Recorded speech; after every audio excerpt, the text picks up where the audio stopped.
дар мавҷ барномаи иттилоотии хабар.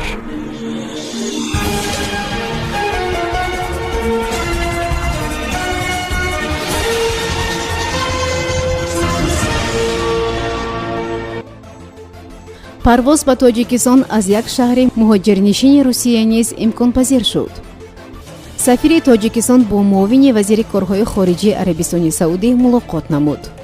саргардонии мусофирони тоҷик дар фурудгоҳи бишкек ва бозгашташон ба душанбе. дар вилояти суғд озмуни мисгарӣ ва оҳангарӣ доир мегардад. санаи 29 май дар шарҷа бозии дӯстонаи дастаҳои мунтахаби тоҷикистон ва Таиланд баргузор мегардад. равобити ҳавоӣ бо тоҷикистон аз саратафи русия низ барқарор мешавад. нахустин парвози ҳавопаймо дар масири русия тоҷикистон санаи 2 июн сурат мегирад.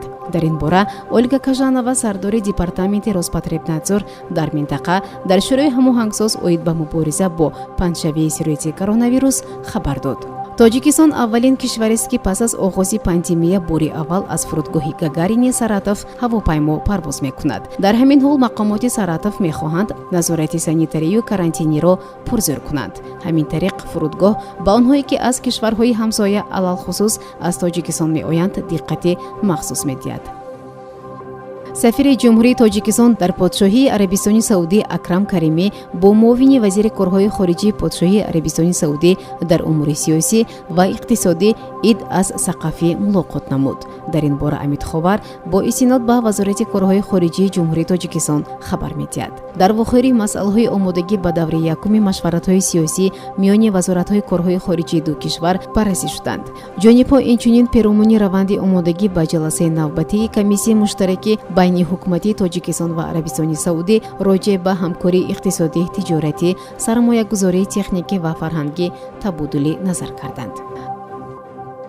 мақомоти Қирғизистон ба 300 мусофири тоҷик дар фурудгоҳи Бишкек иҷозаи идомаи сафар надоданд. тибқи иттилои хабаргузории Парс Тудей ба нақл аз радиои тоҷикии Садои Хӯросон 200 нафар аз ин мусофирон бо ҳавопаймои ширкати Somon Air ба Бишкек омада ва қарор буд ба Русия парвоз кунанд. ҳамчунин 100 мусофири дигар аз Русия ба Қирғизистон ворид шуда ният доштанд ба Тоҷикистон раванд. идораи ҳавопаймои шаҳрвандии Тоҷикистон низ гуфтааст ки дар бораи баста шудани марзи Тоҷикистону Қирғизистон иттилоъ надорад. аз сӯи дигар консули сафорати Тоҷикистон дар Бишкек Абубакр Шодиев гуфтааст ки дар ин маврид вориди музокира бо мақомоти Қирғизистон шуда талош мекунад ки ин мушкил ҳал гардад.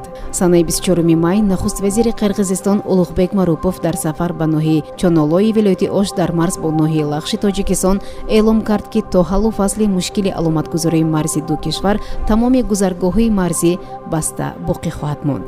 ҳукумати Қирғизистон низ дар баёние таъкид кардааст ки рафту омад аз марз бо Тоҷикистон танҳо барои кормандони сафоратҳо ва консулгариҳои ду кишвар ва аъзои хонаводаҳои онҳо, кормандони ниҳодҳои хориҷӣ ва мақомоти расмии Душанбе ва Бишкек бо ҳамоҳангии қаблӣ имконпазир аст. бояд гуфт бинобар хабари охири расонаҳои маҳаллии Тоҷикистон ҳавопаймои ширкати Somon Air ки бо 200 мусофир дар фурудгоҳи Бишкек нишаста буд ба далели мухолифати Қирғизистон ба вуруди тоҷикон маҷбур шуд мусофиронашро субҳи 26 май ба Душанбе бозгардонад.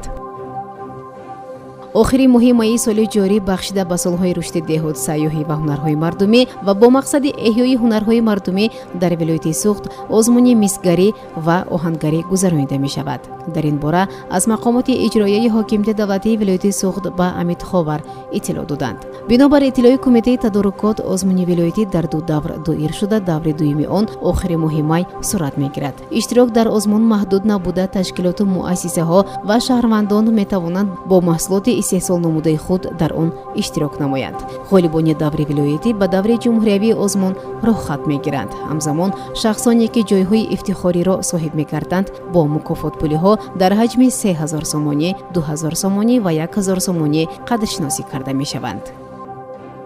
дастаи мунтахаби Тоҷикистон оид ба футбол бозии навбатии дӯстонашро дар доираи омодагӣ ба бозиҳои ҷанббастии интихобӣ ба чемпионати ҷаҳон 2022 санаи 29 майи соли ҷорӣ доир мекунад. дар ин рӯз шогирдони Усмон Тошев дар варзишгоҳи Халид ибни Муҳаммад дар Шарҷа ба муқобили дастаи мунтахаби Таиланд бозӣ мекунад. вохӯрии дастаҳо соати 21:45 бо вақти Душанбе оғоз мешавад. дар ин бора Амид Ховар иттилоъ медиҳад. шунавандагони азиз, дар ҳаминҷо барномаи иттилоъотии хабар ба поён мерасад. хайр. барномаи иттилоъотии хабар аз рӯйдодҳои Тоҷикистон, минтақа ва ҷаҳон огоҳ бош.